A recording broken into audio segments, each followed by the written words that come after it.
already covered in the last lab. Okay, you can write the things over here in the chat. Right, then we will move with the next one.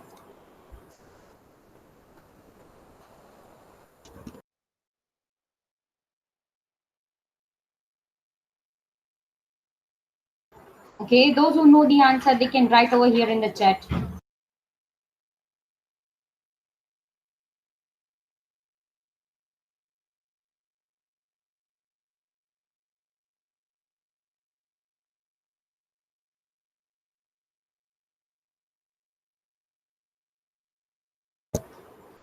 Okay, only one. Okay, other student don't know the topic name or don't want to write the answers over here. We didn't cover only one topic. This call by value and reference is the last topic, which we had covered in the last lab, right? Before this call by value reference, we have covered the topics of C, right?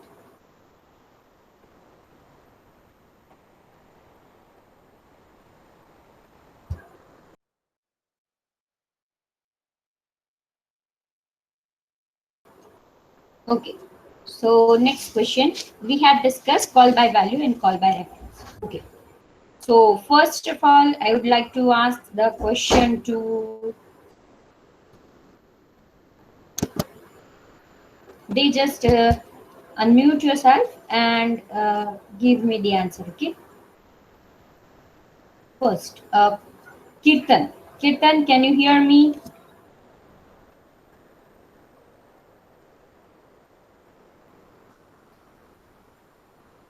Yes, Kirtan. Can you hear me? Okay. So have you complete your call by value reference program?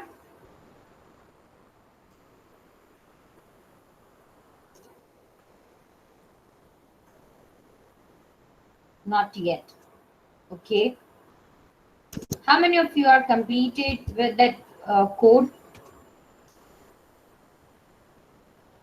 Okay, those who have already complete the call by value reference program, they can write the done over here. Okay. I want the response from every student. Okay, one student completed. If you have already complete your code, write done over here.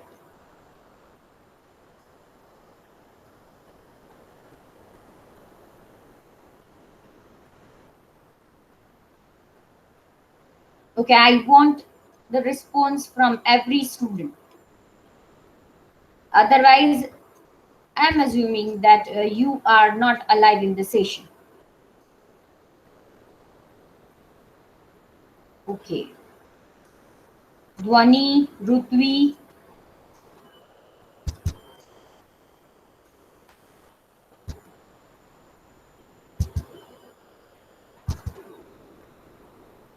Okay. Pal, Kunal, Harshit,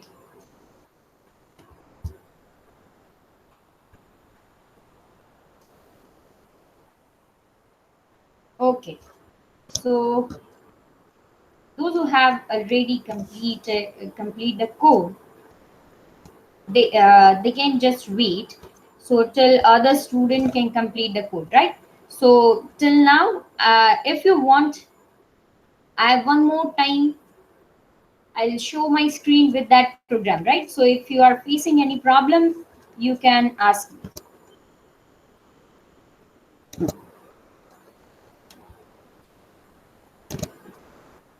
Okay, and those who have completed with the code, just try to recall the concept of dynamic memory allocation functions, right? Those who have already completed with the code, they just recall the dynamic memory allocation functions, right? Right, which we had discussed in the C at the time of CPU subject.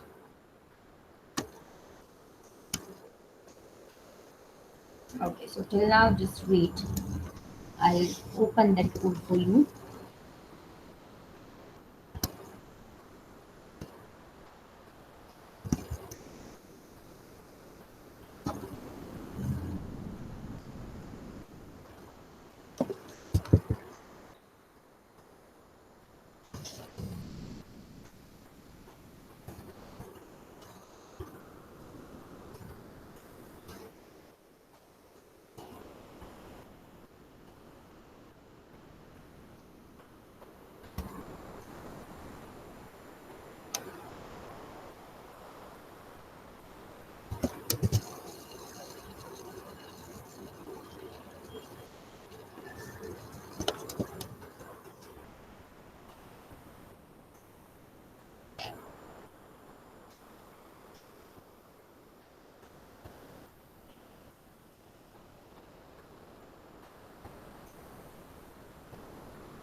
Okay. So if we want to give one demo of call by value function, right? So what we can do, we can swap two values with each other, right? And what we can do, we can just print that values before the function call and after the function call, so that we can verify that yes, after my function call, my value is remaining same or it may be changed, right? So what we can do, hash include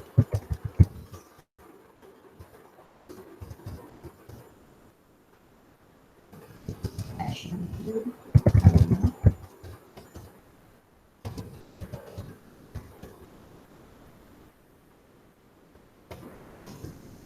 Over here, what I'm doing, I'm just taking two values from the user. So what I'll write, A, comma, B.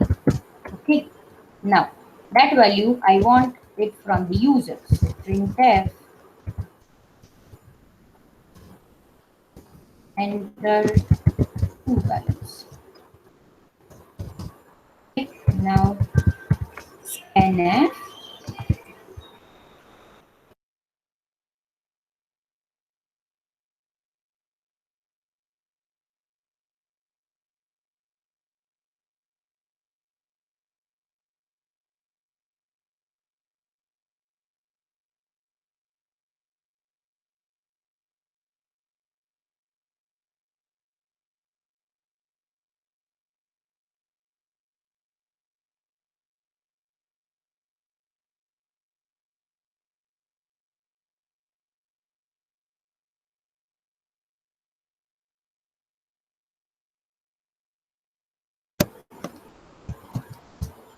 okay, so what I'll do over here, I'm scanning that value percentage D,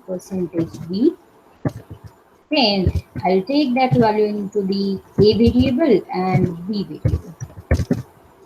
Okay, now what we can do now, at the time of function calling, my A and B should be passed from here to that function.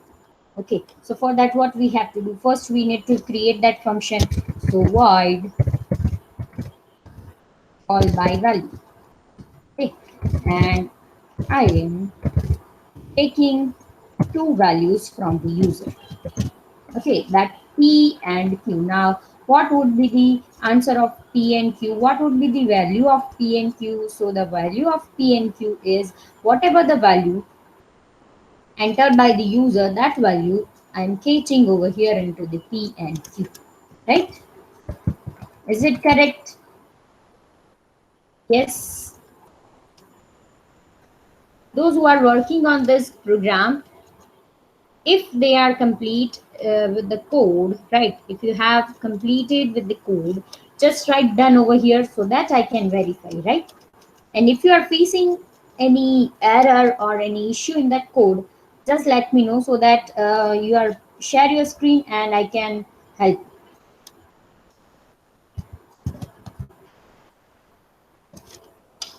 Okay. Now what I'm doing, I'm just taking one temporary variable, and now I am sweeping the value of p and q. So what I'm doing over here, first I'm putting the value of p into the p, right? Then what I am doing now, in the p I'm copying the value of p, and in the q I'm copying the value of p. Okay.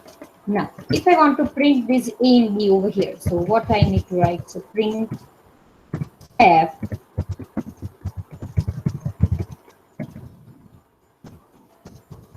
the value of a and b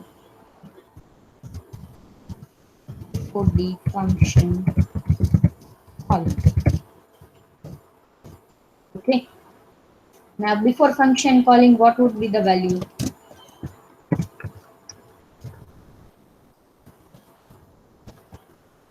Percentage b, percentage b,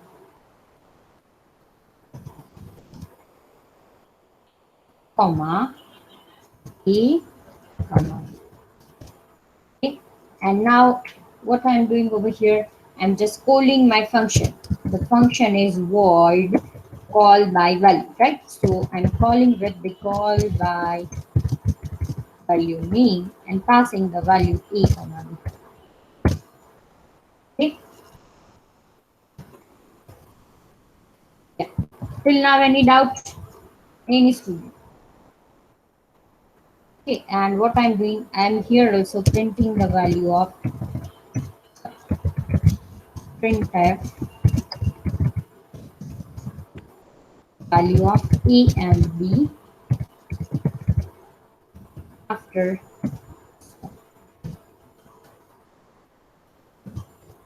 percentage b, percentage b, comma b, comma b.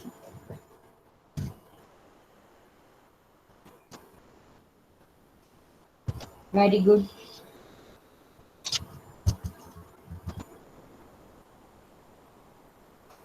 Okay, this is call by value function. Okay, now what is the difference between call by value and call by reference? So we had discussed in the last session. Still, I'm giving you the information that while I'm calling this function using the call by value, this method is called by value method. How can I decide? So that I am just passing the value of my a and b variable, right? So if I'm using the call by value, what it will do? It will catch the value of my a and b over here, right? So I am giving the copy of a and b variable, right? Because the value of a should be copied into the value of p, and b value is referring by the q variable, right? But the original value of a and b remain same because I am not giving the original address of a and b. I am passing the copy of my a and b variable. Okay. Now if I want to call by reference function, what I have to pass, I have to pass n%m comma n% b. What it means? It means I am giving the actual address of my a and b variable, which will be catching over here in the call by reference function, right? So the call by reference integer star x comma integer star y, right? Here I am passing the address from at the time of calling, but over here I am catching the values. Okay, values which will be stored over here in the n% a, right? Here I am passing the address. must be the full address of A and B. Okay, and here I'm catching the value of A and B. Okay, so integer P, P equals to star P. Why? Because I am referring the value, not the address. Star P equals to star Q, and star Q equals to printf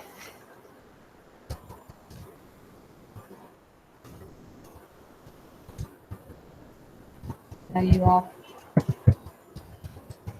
A and B is percentage B and percentage B. Star X comma star Y.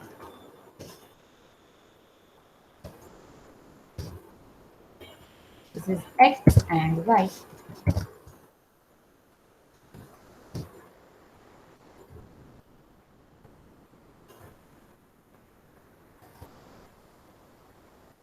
Okay.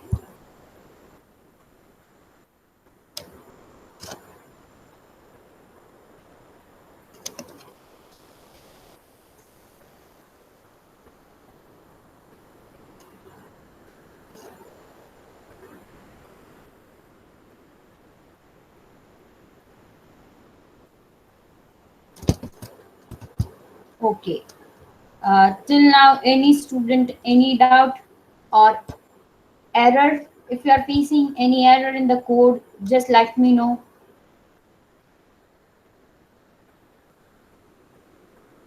Those who have written over here, I am working on it or not yet completed, right? So I want done from you people, right? So just write down over here so that we can move further with the next topic.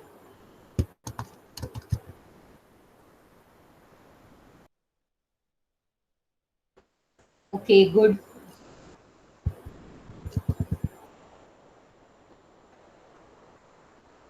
Ketan, Shyam, Parth. Okay, okay, take your time.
Okay, shall we move to the next program?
Now we'll move further with the what is the use of dynamic memory allocation function, right? Now, are you aware with the dynamic memory allocation functions?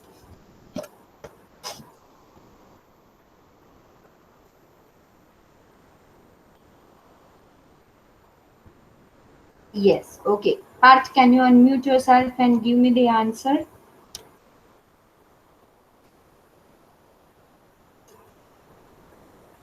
Yes, Parth. Can you unmute yourself?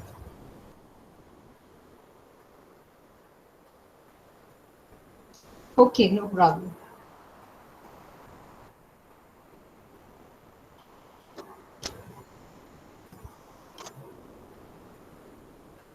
Okay, no problem. You can write it over here.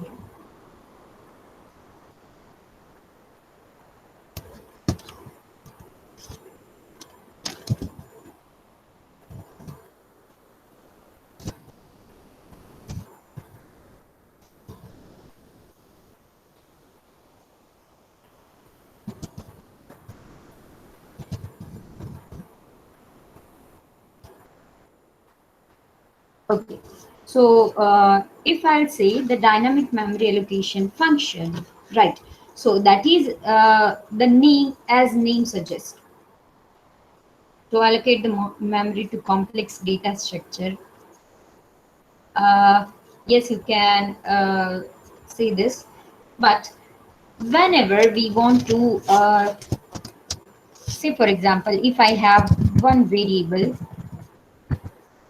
integer or something like this, or assume this is character B, then what would be the scenario? So you can say whenever I will run this code or compile this code, right? So what my compiler will do, compiler will give me the statically memory to this variable, right? So it will not allocate the memory at the runtime, but it will allocate the memory at the compile time, right? So there is no any issue in this case, right? But if I have one array that is integer ARR with 20 variables, okay, and using this array variable, what can I do?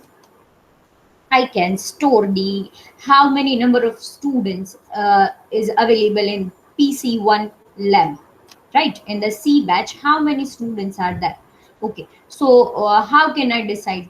I don't know that a total. I am assuming that total 25 students are there in C batch, but on the Thursday at 9:30, how can I assume that yes, out of that 25, 25 people will attend the lab?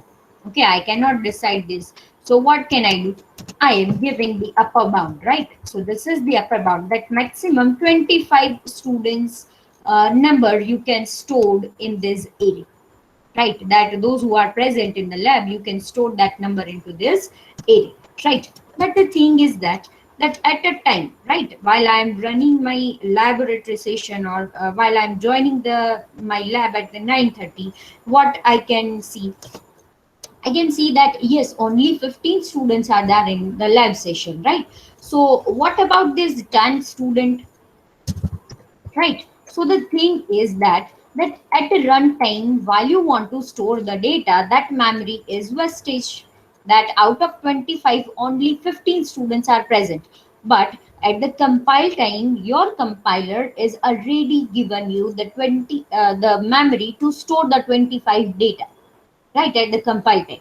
While I'm running at that time, I'm assuming that yes, only 15 students are there, but your compiler cannot give that 10 memory student 10 memory bytes to other process, right? They cannot do these things. Okay, so that 20 bytes is wastage, right?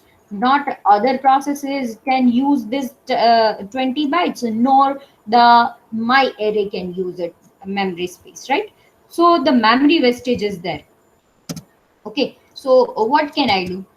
I am taking that number of variables from the user, that how many students are present in the lab, So if I will write that yes, only 15 students are there in my lab at the runtime, right? And at the runtime, my memory will give me the 15 give the memory to store the 15 students data only. So I can save that 10 students memory. Okay, and that 10 students memory equals to 20 bytes. So I can give that 20 bytes to the another class student to store the another class students data, right? So am I clear with the point? What is the difference between dynamic and what is the difference between static memory allocation? Whenever you want to give the memory at the compile time to the user, right, at that time this type of functions are known as dynamically memory allocation system functions. Okay, so it will give you the memory at the runtime, not the compile time, right? So memory wastage is reduced. Okay, you can save the memory space. Yes, clear with this?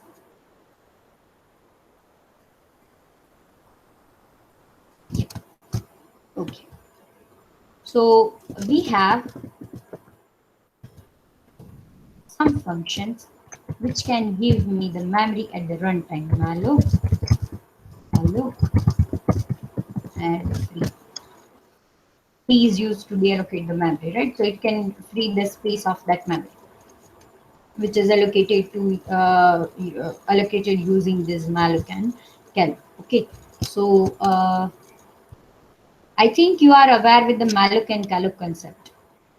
Yes, should I need to repeat this?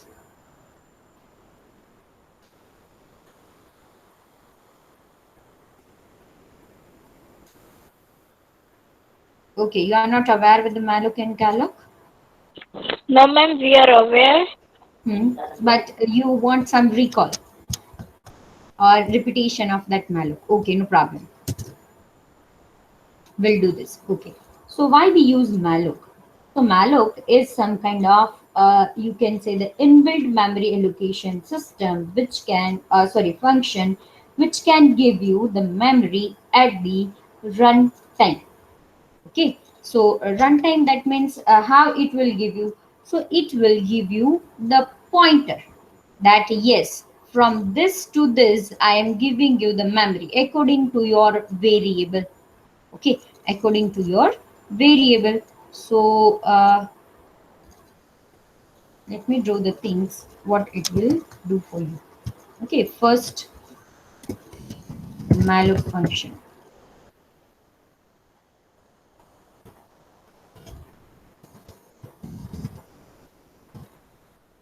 So what is, how can you give the memory to that malloc function, or how can you use that malloc function in your program?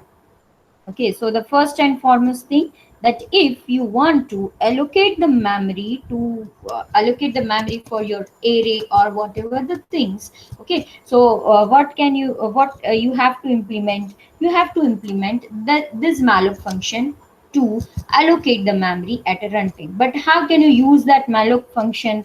So first of all, if I have one array, right, this integer a of 10. Okay, I have this area, right? This is upper bound. Okay, and runtime, I'm taking that value that if you how many elements you want to store into this array. Okay, using the malloc, that much memory is allocated to your function or to your program. Okay, so the first thing, whenever I'm calling or I'm dealing with the memory allocation function, the pointer concept should be there, or you can say the pointer is used to allocate the memory to your data or to your function or to your program. Okay, so before using this malloc, calloc and free, you have to include one header file, that is hash include stdlib.h, right? So standard library.h header file. What it will do, it will allow you to use this malloc function, right? This is inbuilt function, right? So I'm just calling that function from my program. So wherever the code of my malloc function is written, I must have to include that header file, right? So the working of my malloc function is available into this standard lib.h. I'm just directly calling that functions from my program. Okay, so first of all, what you have to do, I can write that malloc give me the memory, that my array is a type of integer. Okay, I'm taking the value in n variable, that enter how many elements you want to store in A. Okay, so it will give you some number. Okay, and according to that number, my malloc function will give me the memory. Okay, so malloc in the bracket size of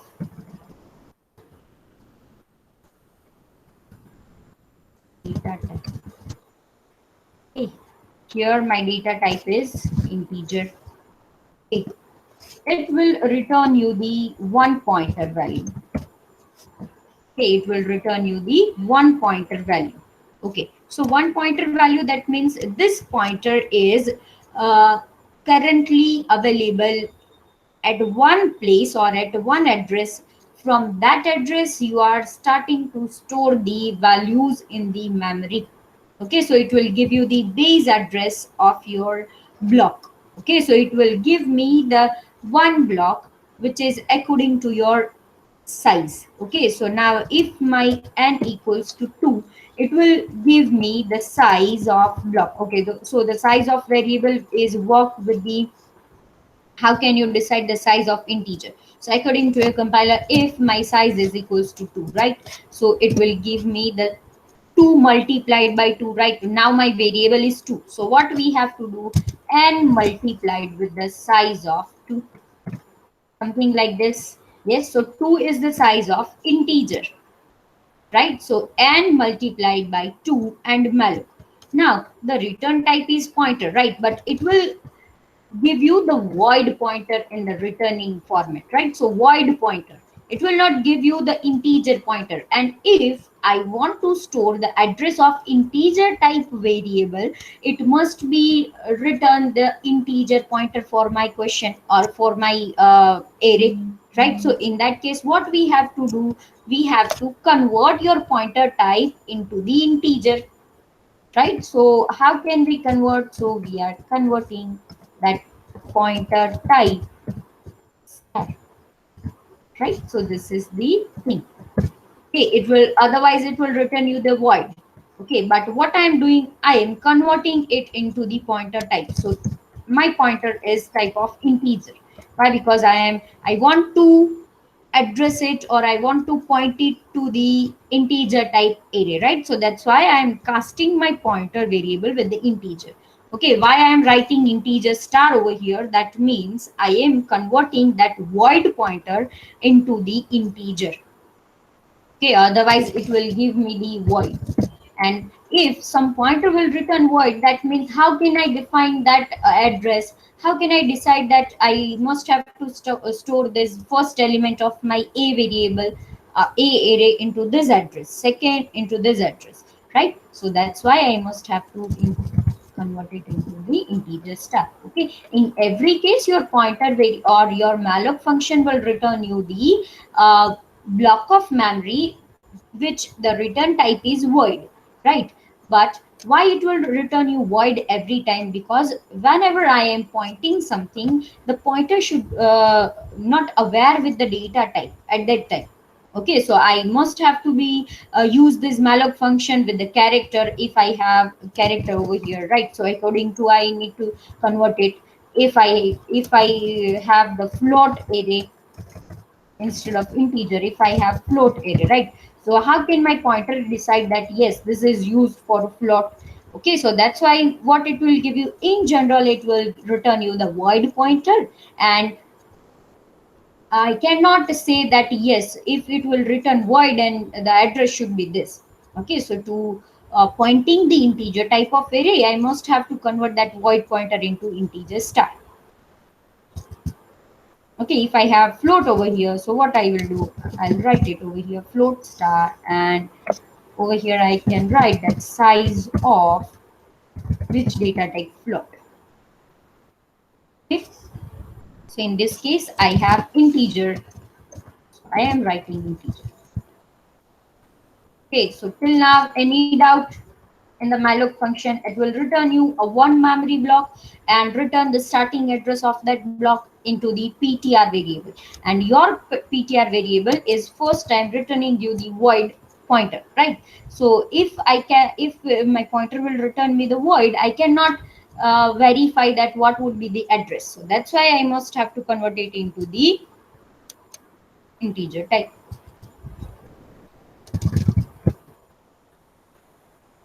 Okay, till now, any doubt? Can anyone reply over here?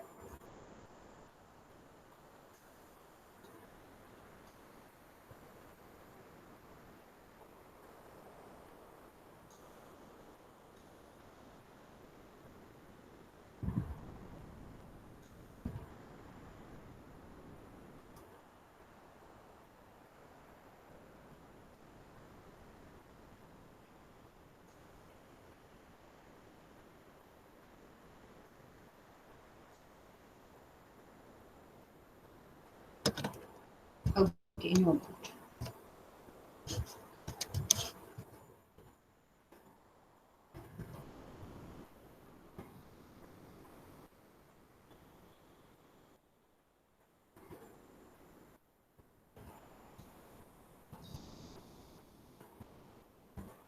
Okay, now for the, okay, this problem is related with my keyboard.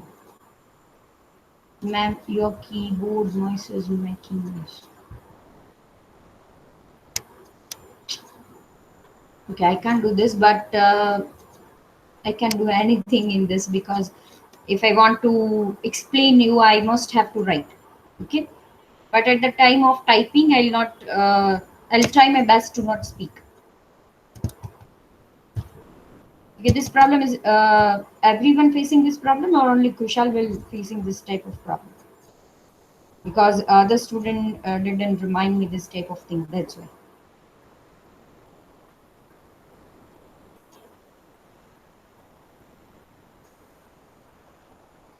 Okay, Ruthvi. Okay, I'll try my best to resolve this way. Okay. Now, what is the calloc function will do? Okay, so the calloc function is also, you can say, the same thing, but it will give you the block of memory to the every, you can say, the, to the every element, right? It will give you the block wise memory, not the single block to you. Okay, it will give you the same size of block to store the values.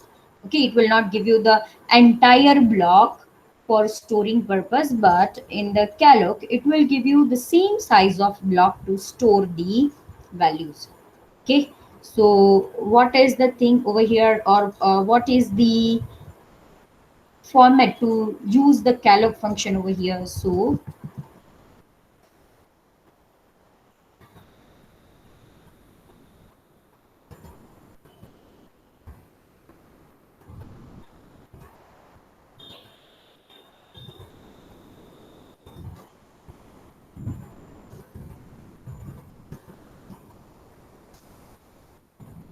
okay, so this is the thing, you can assuming over here that here I what I'm doing here, I'm multiplying the value which is entered by the user, that yes, I want to store this n number of variables or elements, so n equals to 2, so 2 multiplied with the size of your data type.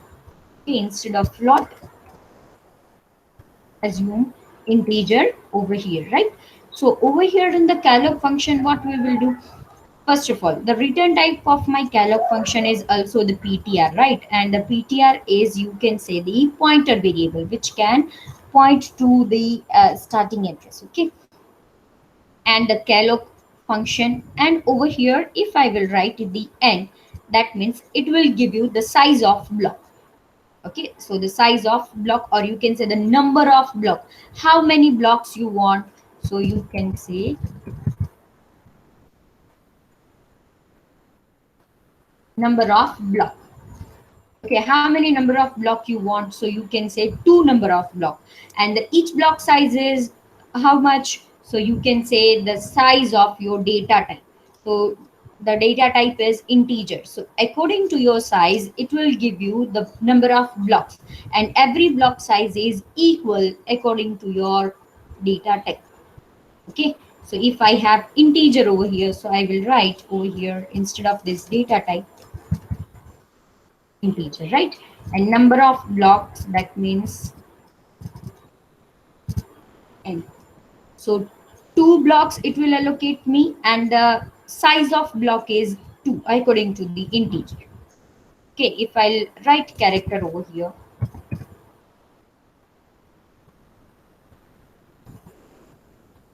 okay, so how much memory it will give me? It will give me the n number of blocks. Say for example n equals to 2, so it will give me 2 blocks, and each block size is according to this data type, right? So it will give me the number of blocks comma the size of your data type. Okay, same like your malloc, your calloc will also return the void pointer, and same we are casting the pointer over here. Over here also I can cast this pointer.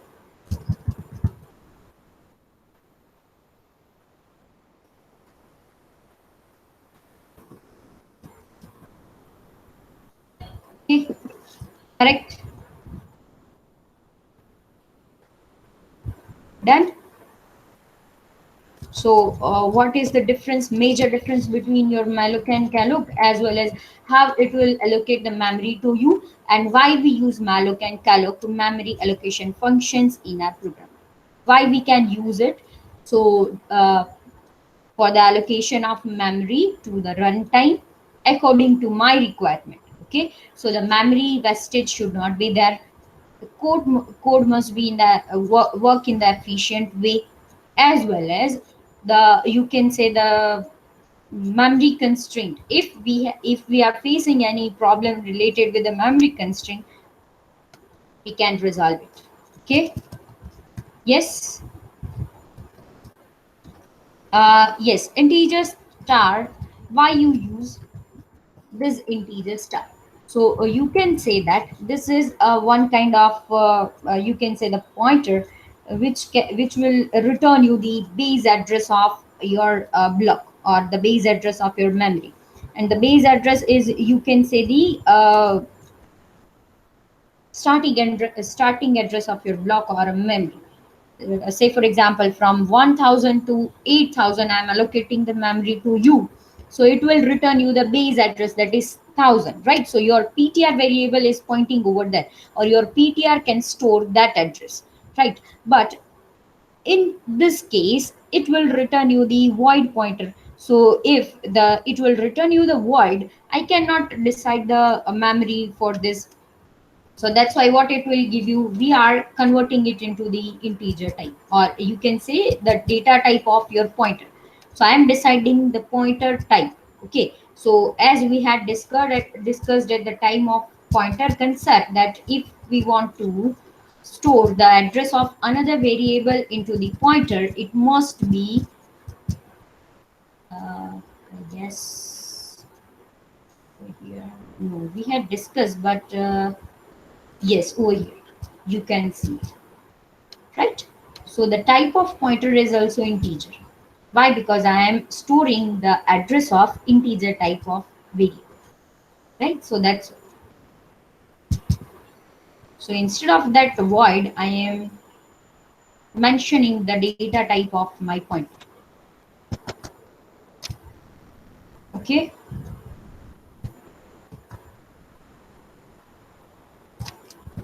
Yes. Any doubt till now? The difference between malloc and calloc. What is the how can you use that malloc and calloc function in the program? What is the syntax of use the malloc and calloc? Any doubt, students?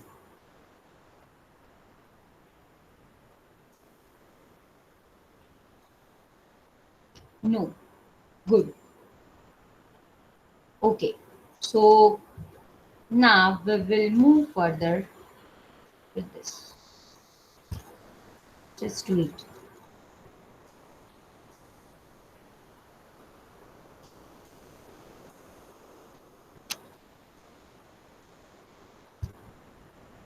Okay. Our second practical, introduction to dynamic memory allocation. The functions are Malloc, Calloc, and free. We will discuss free afterwards. First, we'll discuss with the Malloc content. Okay. So what you have to do, you just need to uh, give one program which can allocate the memory to your runtime, right? So using Malloc, just design one small program which can show or which can allow you to allocate the memory at the runtime. Okay. Yes. So the example of Malloc. Okay, I'll also design the same code for you over here. But before that, try to implement it by yourself.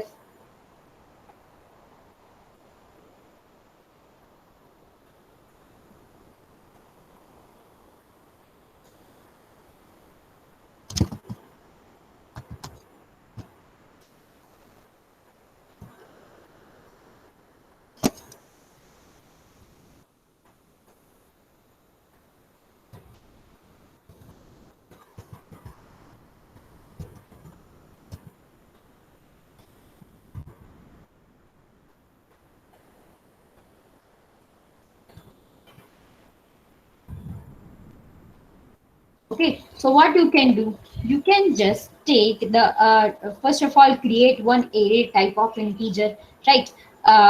Decide the upper bound of array. Second task, take the elements that you want to store it into the array at the runtime from the user. That while I'm running that code, it will return me the actual element number, that yes, I want to store this many elements in my array, right? And according to that number of elements, you are deciding the malloc function, right?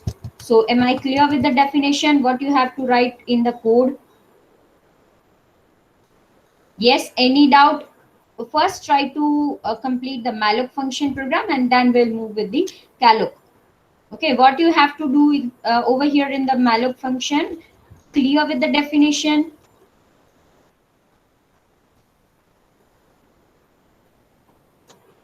Can anyone reply over here?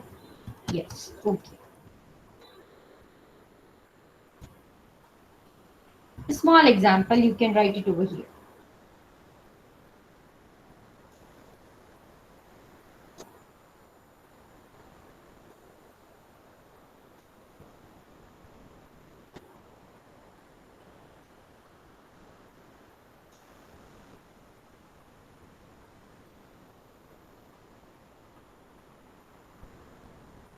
Take that much elements from the user and print it on the screen.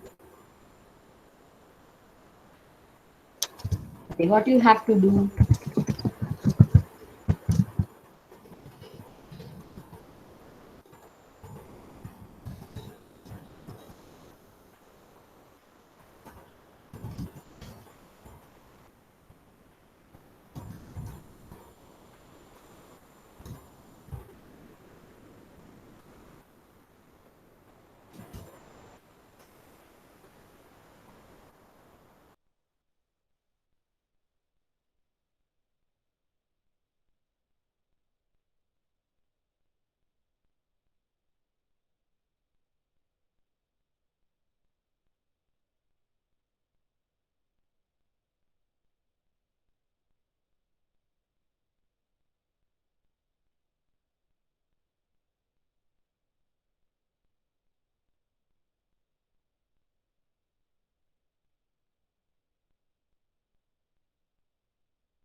Yes, very good. We have to use the standard library.h header file.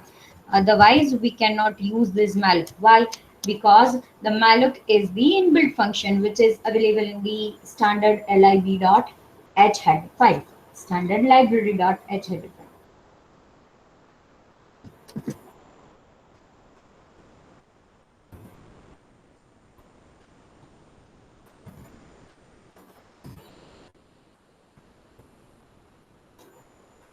Okay, so here I am mentioning the two types. Either you can use this or the first one, right? The both are equal. Why? Because the integer type, according to my compiler, I am assuming this is 2. So, and if I'll write 3, that means 3 multiplied by 2. At the runtime, it will give me the 6 bytes, and I can store only 3 elements in this.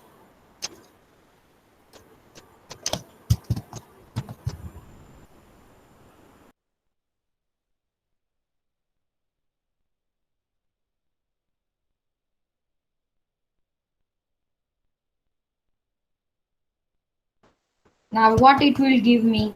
It will give me the, according to the size of n variable, it will return me the memory block. Okay. And now I can store that elements into that memory, right? But if I'm using this array, using for loop, I can take that values from the user. Okay.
So first of all, what I'm doing over here, I'm taking that n values from the user. It will allocate me the memory at the runtime, right? So first time my I value is equals to 0. Suppose my n equals to 2. Assume that my n equals to 2, right? So first time my I value equals to 0, n equals to 2. So 0 is less than 2, yes. Condition is true. It will go inside this loop and it will return me the what it will give me. It will allow me to enter the value. Okay, so if I'll enter some value over here, where it will store at the address of ptr plus I. So my I value equals to 0, right? And ptr is pointing at the first address or at the first location of allocated block of memory, right? So if my allocated memory address is 1000, right? So first address, so it will return me the or it will allow me to store the value at that address. Now over here in the for loop, what I will do, okay, so accordingly it will come over here one more time. Now my I value is equals to 1 because I am incremented it over here. So the I equals to 1, 1 is less than 2, yes, so it will go inside the loop. Now my I equals to 1, so ptr plus 1, it will go into the next location of my memory block and it will allow me to store the value at that location. Okay, and over here what I am doing, I am printing the address, I am printing the value which is stored at that location of ptr plus I. Okay, so here my ptr value is, say for example, 1000 as I have suggested. So if I will remove this star over here, it will not return me the value, right? So for that, what we have to do, if I want to print the value which is stored at that location, I have to use the star. So that's why I am using this star, so that it will return me the value which is stored at that location. Okay. So clear with this example or any doubt? Clear? Okay. So turn by turn, everyone must have to share the screen, right? So first I'll give you the 2 minute time to complete this code. Okay, and then I'll want to check the.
Okay.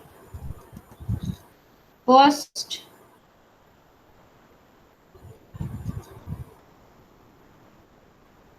Harshit. Harshit, can you hear me?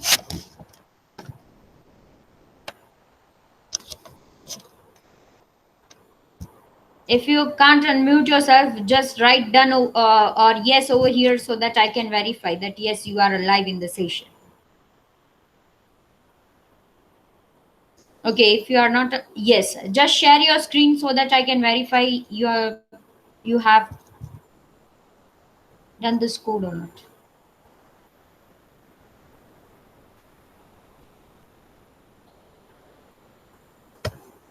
Yes, Harshit. Share your screen.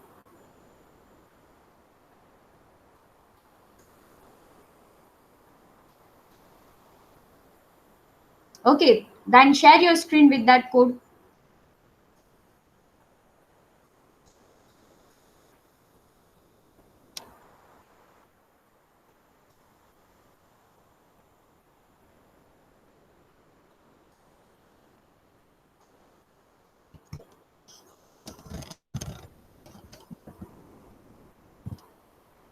Okay.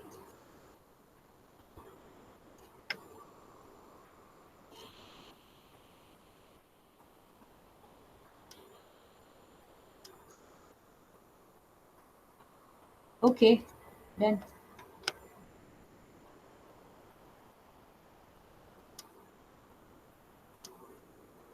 Okay. Now just okay, Pal. You can share your screen so that I can verify.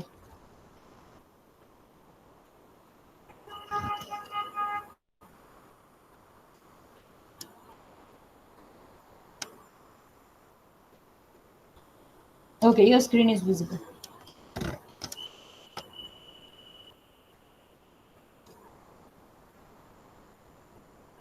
Okay, remove that semicolon after your m or n variable. Yes, and put the comma over there. Why? Because yes, one more comma after your number variable, number array with the 10 size, comma, next variable is m. Yes. And third variable is the star ptr, which is the type of pointer. Okay, now try to run this.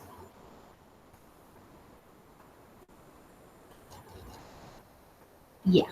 The variable name, I guess, which you have mentioned over that, that is, I guess, n, right? Integer number 10, and then your variable name is m for monkey, and here you are taking that variable value into the n variable, n for nest. Yes, you have used that variable over here, but the where is the declaration of n variable in your code? Did you use that n variable in your code? Just unmute yourself. Ma'am, can I just change from N to M Yeah, you without can. This is declaring it? this is variable. This is variable.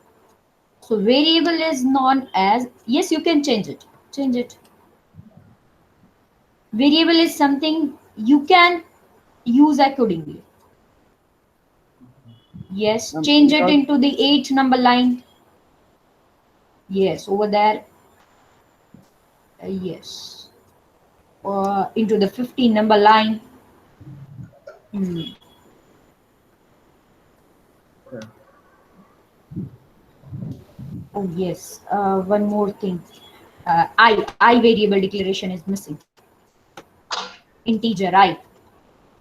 I you have used into the for loop, right? But you are not declared into the 6th number line. Okay. Integer I લખો ઉપર હા ત્યાં એ ઓ પાલ Yes, ma'am. એવી રીતે લખાય. હું 10 variable declare કરું જે બધા જ ઇન્ટીજર ટાઈપના હોય. હા, તો કેવી રીતે ડિક્લેર કરાય? બ્રેકેટમાં નથી નાખાય આપણે લખ્યું છે. હા, બહુ સરસ. બતાવો તો મને કેવી રીતે લખાય. એન્ટર આપો ત્યાંથી. હવે 10 વેરિયેબલ ડિક્લેર કરો જેમના ટાઈપ ઇન્ટીજર છે. Declare 10 variables. The type is integer. ચલો ચલો. સી ભૂલી ગયા છો તમે. ચલો લખો int સ્પેસ a થી લઈને d સુધીના વેરિયેબલ ડિક્લેર કરો. ચલો જે બધા જ ઇન્ટીજર ટાઈપના છે. હા, વેરી ગુડ. ને સેમિકોલન. Okay, perfect. તો અહીંયા હવે જો મારે i વેરિયેબલ ડિક્લેર કરવો છે કે જેનો ટાઈપ ઇન્ટીજર છે, તો મારે ક્યાં ડિક્લેર કરવાનું? 6th નંબરની લાઈનમાં. હા, સેમિકોલન કાઢી નાખો, કોમા, I, સેમિકોલન. હા, 7 નંબરની લાઈન ડિલીટ કરી દો. Okay, now try to run it.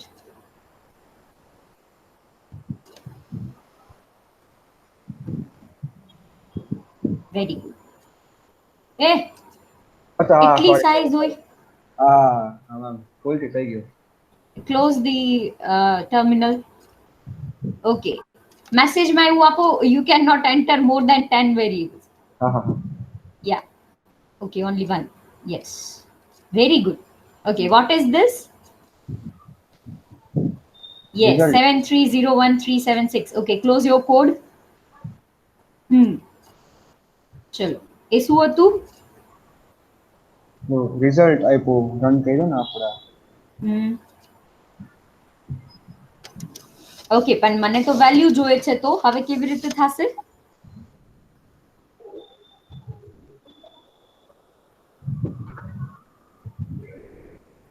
ચલો ચલો.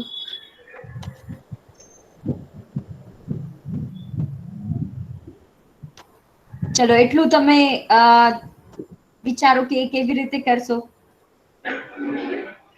ઓકે, પ્રોગ્રામ કરેક્ટ છે, થોડું ઘણું ચેન્જ કરશો એટલે આન્સર મળી જશે.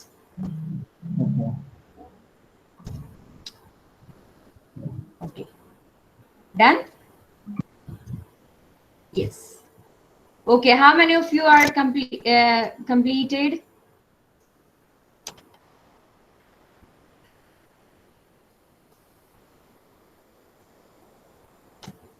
Okay, Bhavik, can you hear me?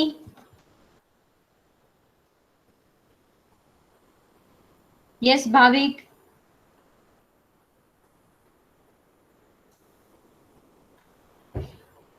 If you can't unmute, just write it over here in the chat. Can you hear me?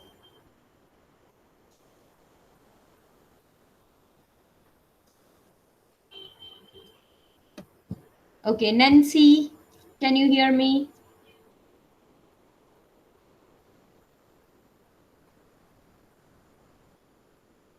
Yes, Nancy. Yes, ma'am. Okay, can you share your screen? Yes, just a second. I have to do it one other. Okay, no problem. Take your time. Till that, any student facing any issue or... Okay, Bhavik, still doing. Okay, no problem. Just share your screen so that I can verify. If there is any error or mistake, I can help you. Okay, I'm okay if you are doing the same code. I'm okay.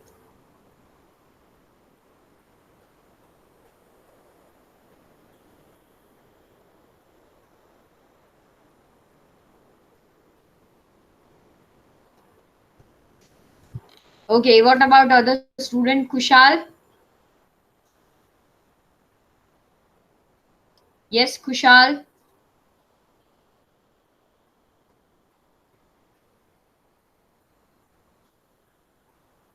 Okay, so you are right now you are writing the code into your book.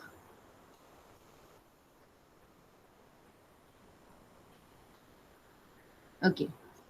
What about you, Urvashi?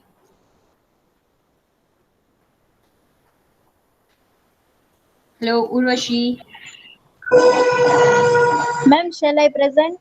Yes, you can.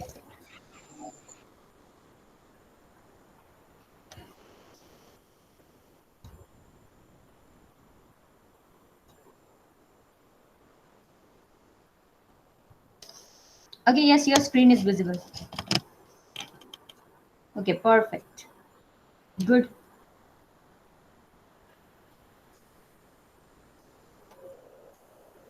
Okay, good, good.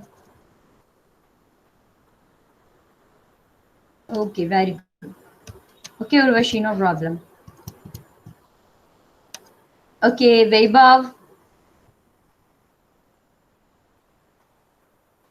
Yes, Vaibhav. Can you hear me?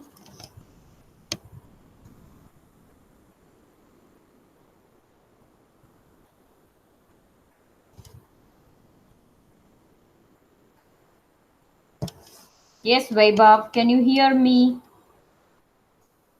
You are joining with four different, you can say, the gadgets, either from the laptop or mobile or whatever the things. Out of that four, you can't listen me in the one.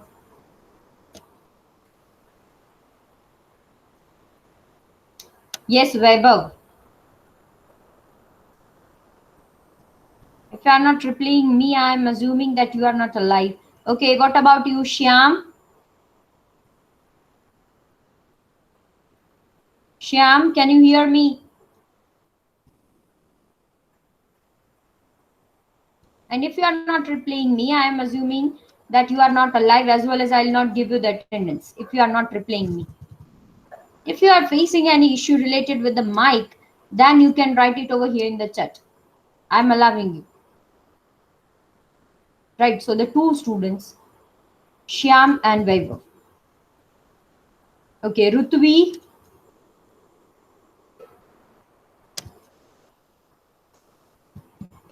Yes, Rutvi, can you hear me?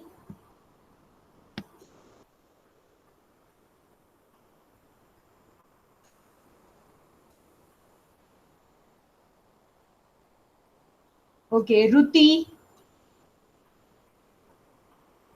Yes, Ruti, can you hear me? Okay, can you share your screen?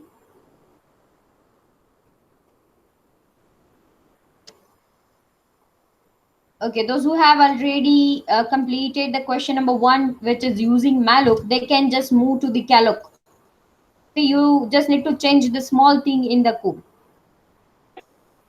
Ma'am, Yes, Nancy. ma'am, having some doubt. After compiling it, Hmm. uh, there is a printf how many elements you want to store. After Hmm. that, I have entered 4, Hmm. but after that, no output is coming. Okay, you have to give the values. You have to give four elements that were like 11, 12, 13, 14. Write Okay, four okay, elements and then it will return. okay, Okay. okay. Okay, I'll make that change over here in the code so that you can do it perfectly. Just wait. Okay, so Nancy, you can give one message over here. Printf, enter the elements. Okay.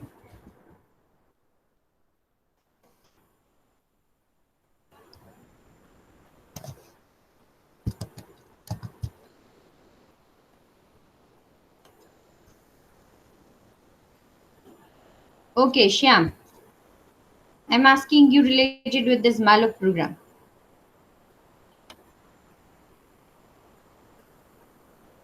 Completed Malloc program or still you need time?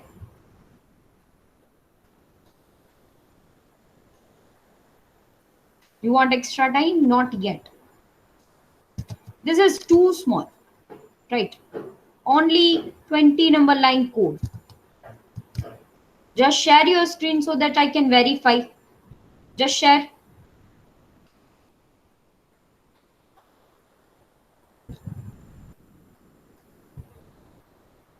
Okay, you can write the code in the book as other students have written. Or try to install one application which is related with the C.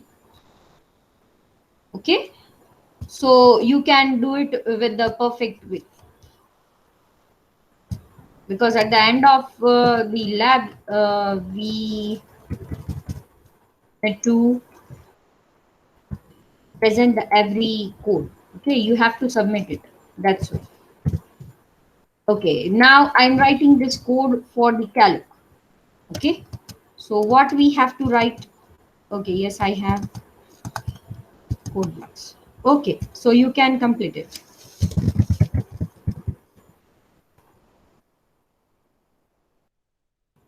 Okay, so first I'll informing you what we have to do over here. Okay, the new student have joined. Rupal Hirapura.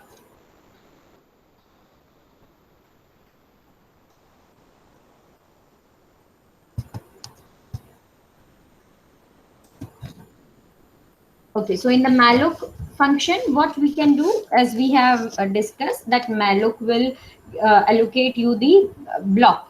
And over here in the calloc, what it will allocate? It will allocate you the number of blocks with the particular size, right? So over there in the malloc, it will give you a single block, not the number of blocks. Okay, it will give you the single block with the particular size. And over here in the malloc, in the calloc, what it will return, it will give you the memory blocks with the same size. Okay, so that is the difference.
This is for the PTR.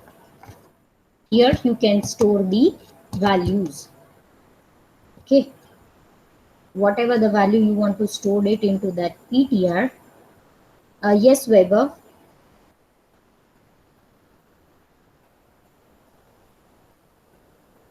Yes, Weber.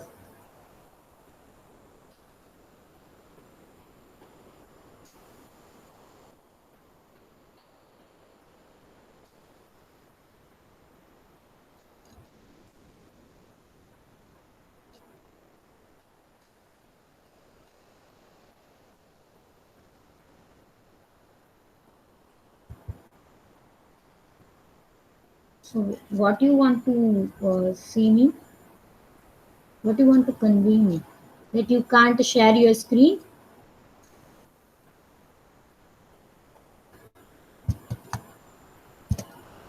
Okay, so if you are using PTR, your values will be stored something like this, or your pointer is pointing from this. Okay, so this is the work of Malloc.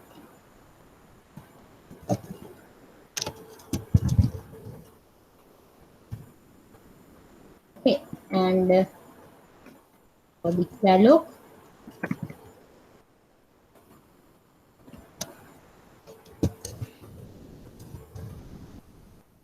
it will give you the memory. So it will give you the memory something like this.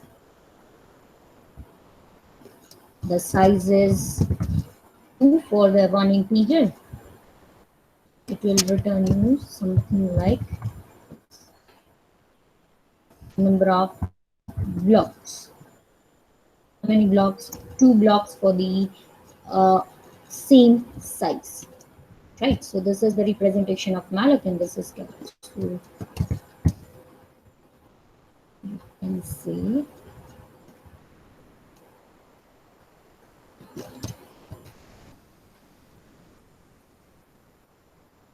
something like this. Yes, so this is the small difference between your Malloc and Calloc. Okay, clear? Any doubt till now?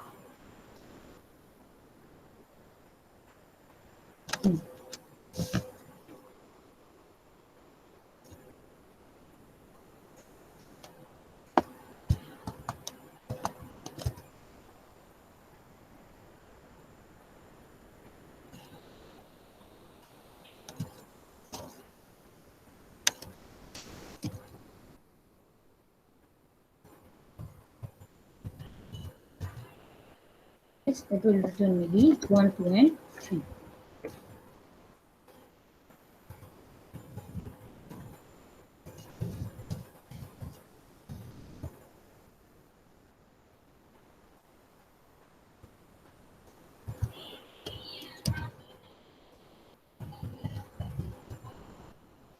It will return maybe 11 and 12.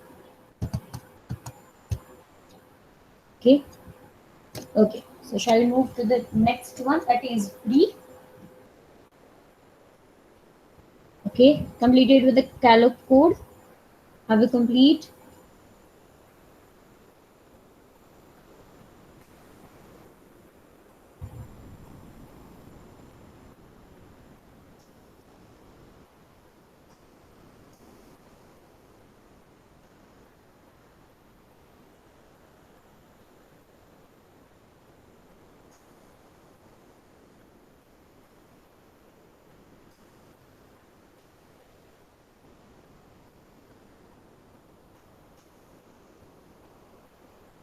Okay. So what is the use of free function?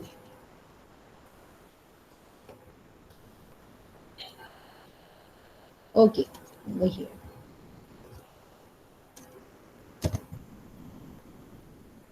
What is the use of free function? Okay.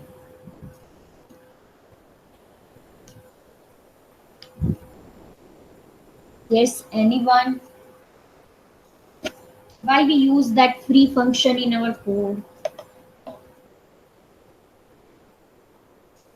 To deallocate the memory, yes, to deallocate the memory.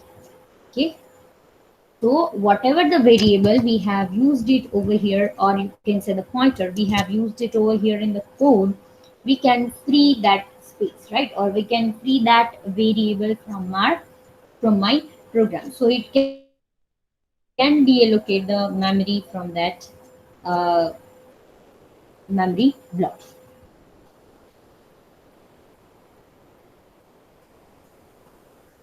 Okay, so say for example, if I'll write free and your PTR variable, then it will deallocate the memory which can hold using the malloc or calloc, or which can allocate it using this malloc and calloc. So say for example,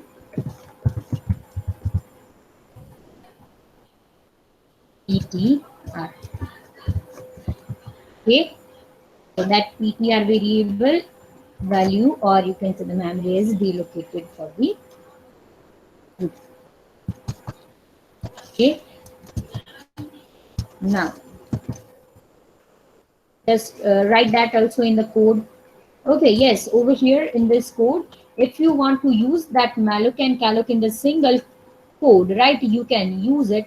But make sure that whenever you are merging this two function, integer main and all those stuff, you need to remove it. Okay, so I'm making it twice. Why? Because if I'm doing the same code in the same, you can say in the malloc, you might be confused. Okay, so you can do this. What you have to do over here, just write down the things from this. Okay, this, and change the variable name also accordingly. Okay, so your simple one program is ready for you for the malloc as well as the calc. Okay, and please change the variable name accordingly.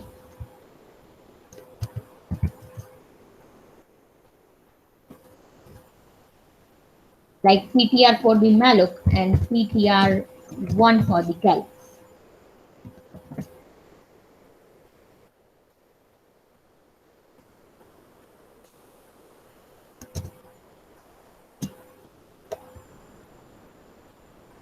Okay, you can use M over here also.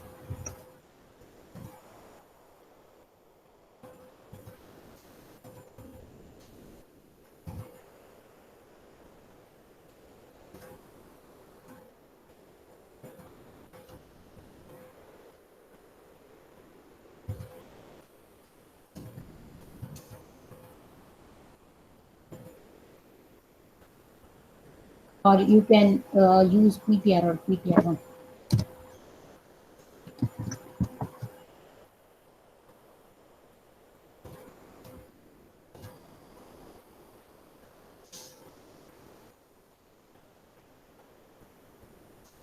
Okay, now just write down the results over here. PTR. Okay, so in this lab we had discussed the dynamic memory allocation functions, and we have completed with the practical number 1 and practical number 2 of our syllabus. Okay, now we have the next practical with the stack, right? But before stack, we'll try to complete the array operations. Okay, now the array operations we had discussed in the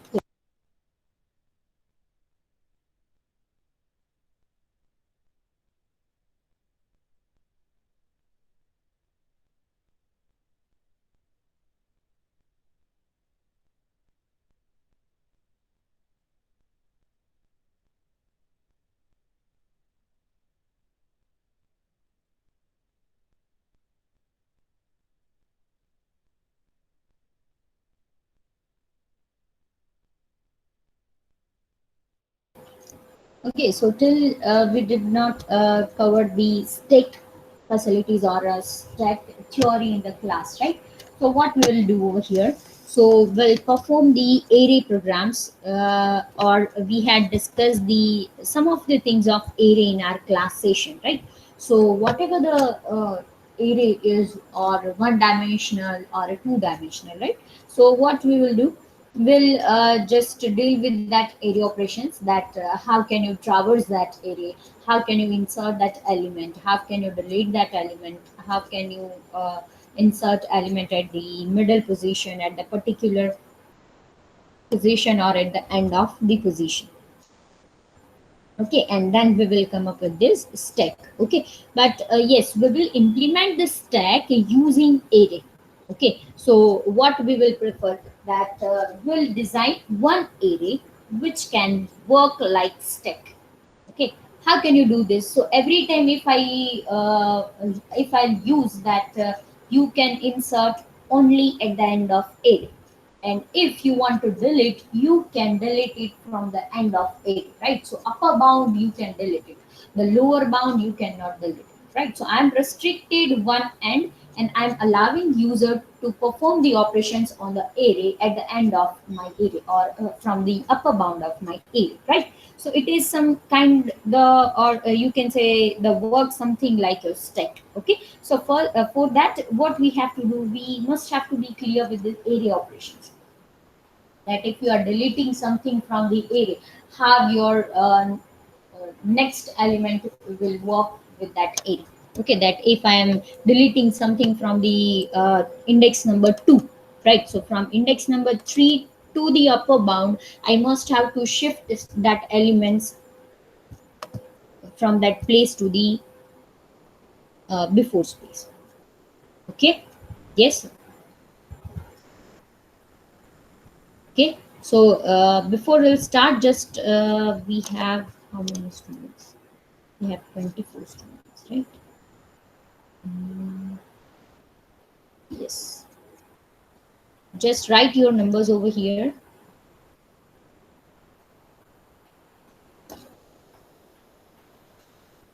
Write down your enrollment number.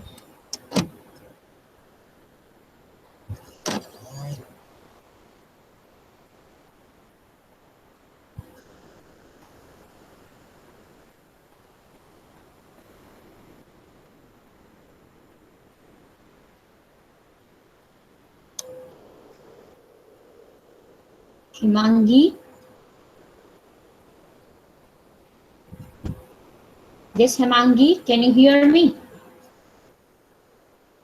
Okay. Have you completed the code of this Malloc and Calloc?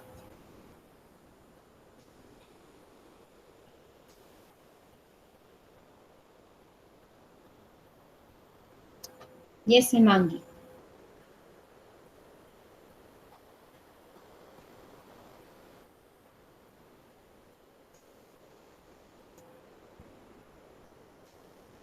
I guess you were joined within the 15 minutes, right?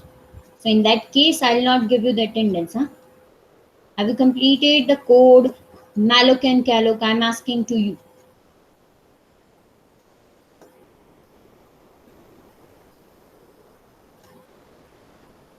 Yes, say, give me the answer.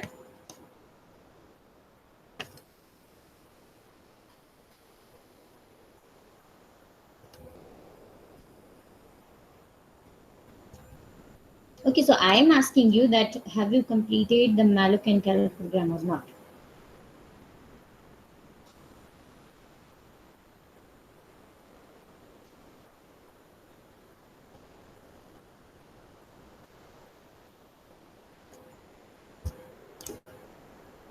Just give me the answer.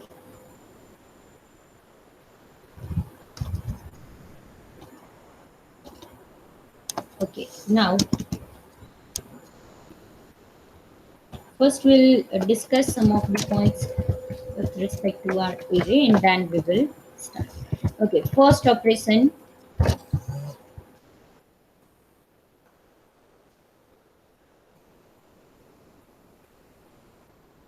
Hours, right? Okay.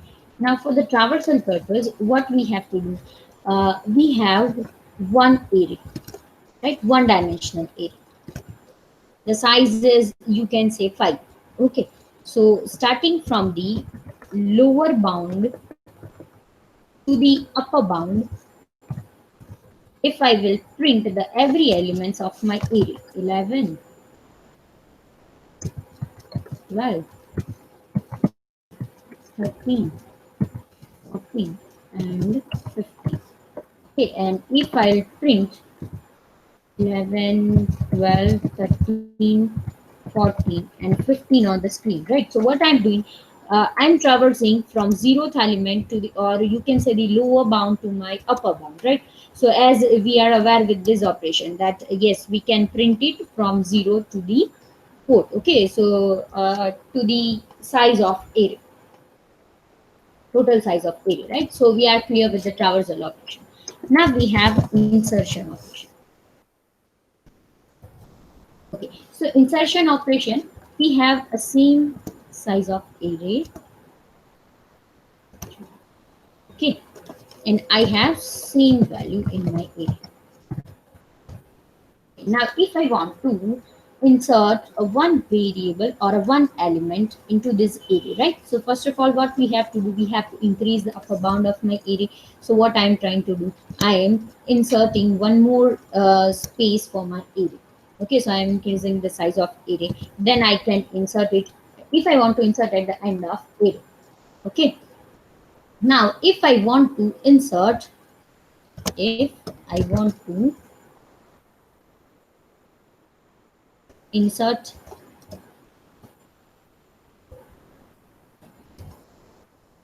over here, right, at index number 1, I want to insert one more new element. So what we have to do, first of all, I need to find out that index, right? Increment the size of that index. Okay, and what we have to do, we just need to move the every elements with the next position. Okay, that the 12, the previous one position number is 1, or index number is 1. Right now the 12 number index number is 2, right? So what I'm doing, I'm just incrementing with 1. I'm just inserting my elements from the that position to the next position, right? So if you want to insert at a particular position,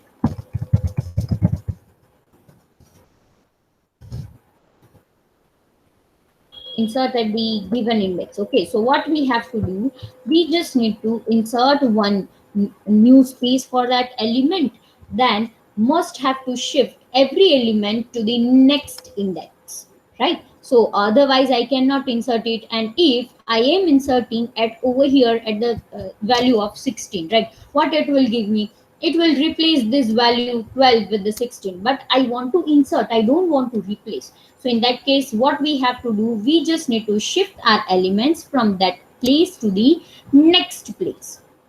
Okay, and I cannot start with this. Why? Because if I will insert, or if I'll shift my 12 number element over here, right, what it will give me, it will delete this 13 and replace with 12. So I am now, I am lost with my 13 number, right? I cannot return the 13 number one more time. So what we have to do, we just have to starting from the last position, that first replace this 15 number over here. So I am doing this. Okay, yes, now what we have to do, now just replace the previous number to the next number. So I am replacing over here. Yes, now replace this 13 over here at the place of 14 over here, and we can replace our 12 from here to the next position. Yes, and now whatever the value we want to insert at the first index, I can insert it over here, that is 16. Okay, so every value I can store it, as well as I can insert the value in the middle position, or whatever the index is. Okay, so this is the thing. If we want to insert something into the array, how can we do this? Okay, first we'll discuss the algorithm into the class, and then we will perform that operations, or array operation into the class. Okay, so till now, any doubt? How can you insert one element into the particular position?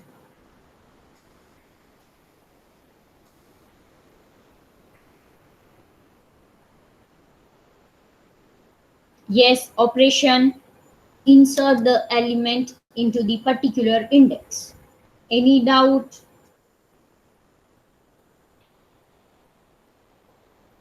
If you have any doubt, then just let me know. Okay, no doubt.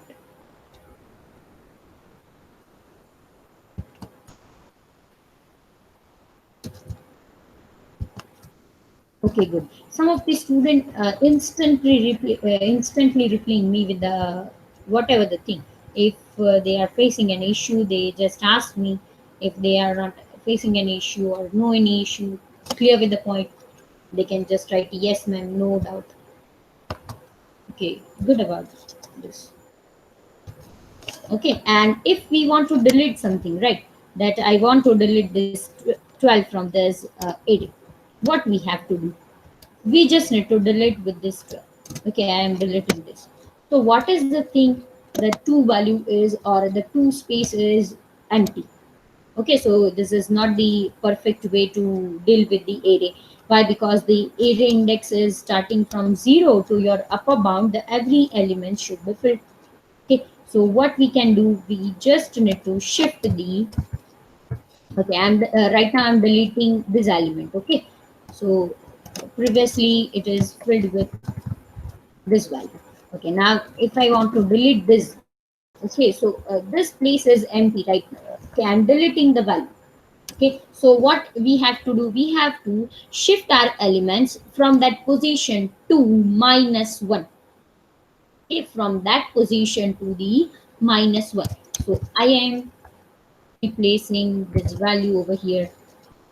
Now position -1, position -1, and over here position minus. Actually, I'm what I'm doing, I'm just replacing the value with next value. Okay, whatever the value over here, I'm just replacing this 12 with 13. That means I'm deleting that 12. Now if I want to print the value, I can say that yes, the value in my array is something like you can say the 11. The previous one value is 1111 after 11, right, at the position number 1. Change this index also. So over here the index is 2 instead of 3. This is 3, and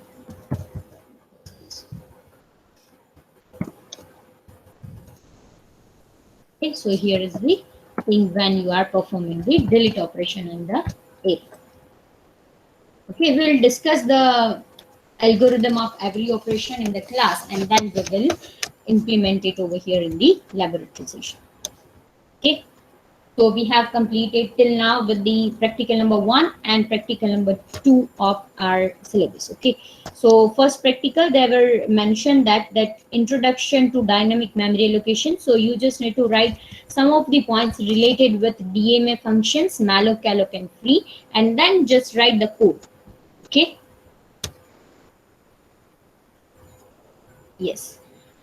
Try to write the every code from the day itself. That yes, in this lab we have completed with the practical number 2. So just try to write that code into the pages of your book, or as the file pages. Okay.